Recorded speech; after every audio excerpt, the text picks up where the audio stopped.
মানুষকে জানোয়ার বললে মানুষ রেগে যায়, কিন্তু মানুষকে সিংহ বললে অনেক ভালো লাগে।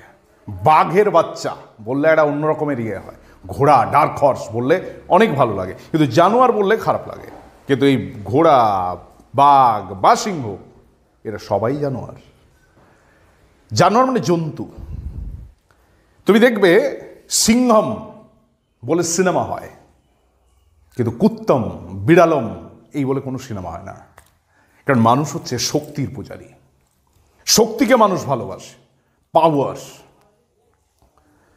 তো আজকে আমি আলোচনা করব এরকমই একটা সুন্দর অ্যানিমেল নিয়ে, যেটা হচ্ছে ঘোড়া। ঘোড়া, হর্স। আমরা ইতিহাসে দেখেছি বিভিন্ন রাজাদের যে ঘোড়া, চেতক আছে না, বিভিন্ন রকমের যে আমরা ইতিহাসের বিভিন্ন যুগে বিভিন্ন সময়ে যে রাজাদের পেয়েছি, তাদের ঘোড়ার শখ। আজকে ঘোড়া সত্যিকারে, আজকে তুমি কোথাও যাচ্ছ, একটা বাইক নিয়ে যাচ্ছ, যত টাকার বাইক নিয়ে যাও, যত দামি বাইক নিয়ে যাও, কিন্তু সেটা যদি তুমি ঘোড়াতে চেপে যেতে পারো, অবশ্যই তার একটা লোক তাকাবে। ওই বাইক নিয়ে যাচ্ছ যে ইমপ্রেশন, তার থেকে ঘোড়া যদি নিয়ে যাও, অবশ্যই সেটা একটা আলাদা বিষয় থাকবে। এটা মাথায় রাখতে হবে। তো আজকে আমি সেরকমই একটা সুন্দর অ্যানিমেলের উপরে যে ইডিয়মসগুলো রয়েছে সেটা নিয়ে আলোচনা করব। আজকের আমার আলোচনা হচ্ছে ঘোড়া, হর্স। প্রথমেই বলছি, হর্স কিসের প্রতীক? হর্স হচ্ছে বিজয়, বিক্রম। আমরা সিনেমাতে দেখেছি না, হর্স মানে হচ্ছে একদম সে বাহুবলী থেকে শুরু করে প্রচুর সিনেমা আমরা দেখেছি, যেখানে ঘোড়া হচ্ছে একটা বিজয়, একটা ভিক্টরি, একটা তোমার সাইন বা সিম্বল বলতে পারো। তো আজকের আমাদের আলোচনা এই ঘোড়ার উপরেই যে ইডিয়মসগুলো রয়েছে। প্রথমেই বলি ঘোড়া রিলেটেড যে বিষয়। ঘোড়া, এই হর্সের অ্যাডজেক্টিভকে বলে ইকুয়েস্ট্রিয়ান বা ইকুইন। ওয়ার্ডগুলো জেনে নাও। আজকের প্রিপারেশন হচ্ছে চেইন প্রিপারেশন, যেখানে একটা ওয়ার্ড শিখবো, আমি তার কানেক্টেড যা কিছু আছে সবটা জেনে নেব। This is a smart type of reading or preparation. When you are getting any word, then try to understand or try to find all the words connected with that particular word. It would be the most modern one. এটা সব থেকে modern হবে। তো প্রথমেই আমার যে বিষয়টা আছে, আমি প্রথমেই বললাম যে ইকুইন বা ইকুয়েস্ট্রিয়ান হচ্ছে হর্সের অ্যাডজেক্টিভ, মানে রিলেটেড টু হর্স, এটাকে ইকুইন বা ইকুয়েস্ট্রিয়ান বলে। এবার ঘোড়া নিয়ে পড়াশোনা, হিপোলজি। ঘোড়াকে ভয়, হিপোফোবিয়া। ঘোড়ায় কীভাবে চাপে? ঘোড়ায় চাপে কীভাবে? ঘোড়ায় চাপার সিস্টেম, আমরা যেটা পুরীতে বা দীঘাতে চাপি, দুলোকে মেলে তুলে দিল, ছবি তুলে আবার নামিয়ে দিল, এটা নয়। ঘোড়ায় হিরো কীভাবে চাপে? ঘোড়াটা ছুটছে, পাশে দেখবে একটা পাদানির মতো, পা দেওয়ার মতো জায়গা আছে, সেটাতে পা দিয়ে পুরো ঝাঁপিয়ে ধরে লাগামটা ধরলো। অনেক সময় যারা ওভার এক্সাইটেড হয় তারা কি করে জানো, ওটাতে পা দেয়, এমন ঝাঁপ মারে যে ঘোড়াটা মাঝের থেকে যায়, ওরা ওইদিকে পড়ে যায়, হাত পা ভাঙায়, তারপর ঘোড়া দেখলেই ভয় পায়। এটা হচ্ছে হিপোফোবিয়া। হিপোফোবিয়া। আবার হিপোফাইল আছে, হিপোফাইল বা হিপোফিলিয়া মানে ভালোবাস, ঘোড়াকে ভালোবাস। তাইলে এগুলো কানেক্টেড ওয়ার্ড আমি বললাম। হিপোফ্যাগাস আছে, ঘোড়াকে খায়। আমি বলতে চাইছি আমার এরপরের যে ওয়ার্ড আছে সেটা হচ্ছে ইডিয়মস। প্রথমেই হচ্ছে ডার্ক হর্স। প্রথমেই যে ওয়ার্ডটা আছে সেটা হচ্ছে ডার্ক হর্স। ডার্ক হর্স মানে কি? ডার্ক হর্স মানে হচ্ছে mysterious winner, hidden talent, unknown winner. Dark horse মানে হচ্ছে ওস্তাদের মার শেষ রাতে। আমরা মহাভারতের যুদ্ধে দেখেছি লর্ড কৃষ্ণ কোনোবার কখনো পুরো throughout the war, throughout the battle তিনি কোনো অস্ত্র ধরেননি, but everything was controlled by him, the lord Krishna. Dark horse যে পিছনে থাকবে, আমাদের সাথেও থাকতো না, আমাদের সাথে পড়তো একসাথে, বন্ধু বান্ধব সাথে ইয়ার্কি ফুর্তি, সবসময় একদম পুরো বাউলামি চলছে, পরীক্ষার সময় খুব ভালো রেজাল্ট, ওস্তাদের মার শেষ রাতে, হিডেন ট্যালেন্ট, এটাকে বলে ডার্ক হর্স। নেক্সট হচ্ছে হর্স সেন্স।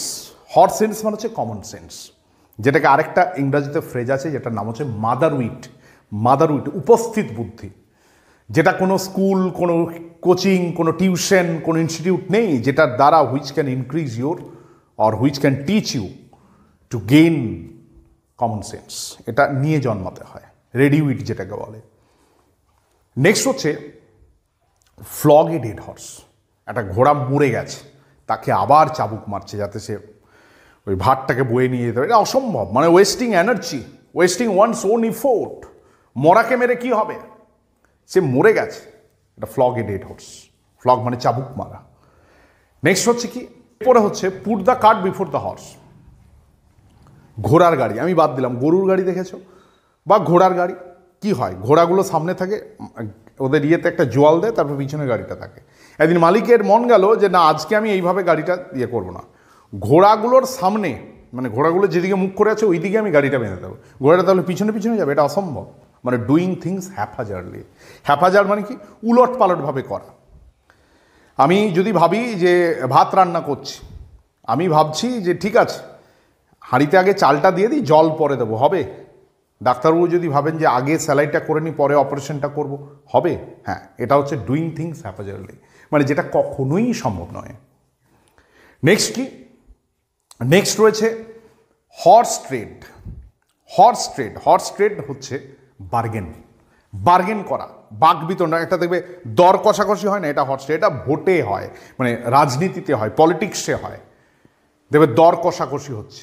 এই পার্টির থেকে এই পার্টিতে চলে আসুন, আমার সরকারটা আটকে গেছে, দুজন এমএলএ বা দুজন এমপি হলে আমার গভর্নমেন্টটা ফর্ম হয়ে যাবে, আসুন কত টাকা চাইবেন, যত বলবেন ততই। দেখবে এখন একটা হোটেল পলিটিক্স শুরু হয়েছে, বাসে করে হেলিকপ্টারে করে তাদেরকে সমস্ত এমএলএদেরকে একটা অন্য জায়গায় গিয়ে তাদের ফোন টোন ইয়ে করে নিচ্ছে, যে সে কারোর সাথে ফোনেও কথা বল না হলে একবার ফোনে বাস থেকে নেমে একবার নামলো আর এলো না, পরের দিন ফ্লোর টেস্টে যখন যাচ্ছে বিরোধী দলের ইয়েতে এমএলএ ঢুকে যাচ্ছে। এটা হয়েছে। হ্যাঁ, হর্স ট্রেড মানে বার্গেন, যে ভালো ভালো অনেকেই বার্গেন করতে পারে। একটা দোকানদার, আমি বলছি বড় বড় দোকান হয় না, ছোটোখাটো ইয়েতে হয়, দেখবে ইয়েতে সেইরকমভাবে দামটাও ইয়ে হয়। তারা জিনিসের দাম বলেছে 1200 টাকা, জিনিসের দাম বলেছে 1200 টাকা। এবার আমার কি মনে হবে, আমরা কি পারবো যে ঠিক আছে এটা আমি 700 টাকা, এর বেশি ইয়ে করবো, 700 টাকায় দিতে পারবেন? তখন সে বলবে, যে দোকানদার সে বলছে না না কোনো মতেই 700 টাকায় হবে না, আপনি আর 100 টাকা দিন। না না আমি কোনো মতেই 700 টাকার 1 টাকা, ঠিক আছে যান 700 টাকায়, 700 টাকা। এবারে এখানে গল্পটা আরেকজন যারা ভালো বার্গেন করতে জানে, সে প্রথমেই ওই 1200 টাকার জিনিসটা দাম বলবে 120 টাকা। ভাবো 1200 টাকার জিনিসটা 120 টাকা। গল্পটা এখানে শেষ হয়নি, দোকানদার বলবে ঠিক আছে আর 20 টাকা দেন, দিয়ে নিয়ে যান। হ্যাঁ, এটা কারা করতে পারে তোমরা বুঝতেই পারছো, এটা আমি বলছি না, এটা হচ্ছে বার্গেন। আমি সবাই বলছি না, কিন্তু অনেকেই পারে। এটা হচ্ছে হর্স ট্রেড। নেক্সট হচ্ছে ট্রোজান হর্স। ট্রোজান হর্স হচ্ছে ওই ট্রয় নগরীর চারপাশে কাঠের ঘোড়া ছিল, বুঝেছো, কাঠের ঘোড়া। তো এই কাঠের ঘোড়াগুলো কি করতো জানো, এগুলো অ্যাকচুয়ালি সৌন্দর্য বৃদ্ধি করতো, কিন্তু যখন বহিঃশত্রু এসে এদেরকে মানে এই ট্রয়কে যখন ট্রয়কে অ্যাটাক করলো, তখন ওই ঘোড়ার ভেতর থেকে তারা আত্মগোপন করে তারা তীর চালাতে লাগলো এবং সেখান থেকে তারা যুদ্ধটা করতে লাগলো। তো ট্রোজান হর্স মানে দেখে মনে হচ্ছে মানে harmless, but actually harmful in a group. আমাদের গ্রুপের মধ্যে ঘর শত্রু বিভীষণ যেটাকে বলে, হয় না, তো এটা Trojan horse. Stocking horse, stocking horse কথাটার মানে হচ্ছে টু স্টক, মানে টু টু হচ্ছে গিয়ে টু চিট। অনেক সময় হয় না ডিটারজেন্ট, যে সাবান গুঁড়ি যেটাকে বলে, সেই ডিটারজেন্ট পাউডারের বাইরে এমন একটা গাড়ির ছবি দেওয়া আছে, তোমার ওটা দেখেই মনে হবে যে না কিনতে হবে, অনেক সময় আমরা পাই।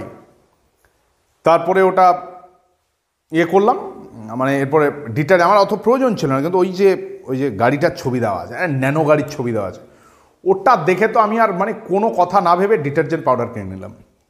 কিনে ভেতরে কি পেলাম, যে টোকেন পেলাম সেখানে পেলাম চিরুনি। হ্যাঁ, এটা হচ্ছে গিয়ে স্টকিং হর্স। স্টকিং হর্স মানে হচ্ছে টু চিট, ঠিক আছে, ট্রিক, প্রিটেন্স, এগুলো বলা যায়। নেক্সট হচ্ছে হাই হর্স। হাই হর্স কথাটা মানে কি, হাই হর্স কথার মানে হচ্ছে to be arrogant, to be proud, উঁচু ঘোড়া মানে তো সেটাকে বলে প্রাউড বা অ্যারোগ্যান্ট।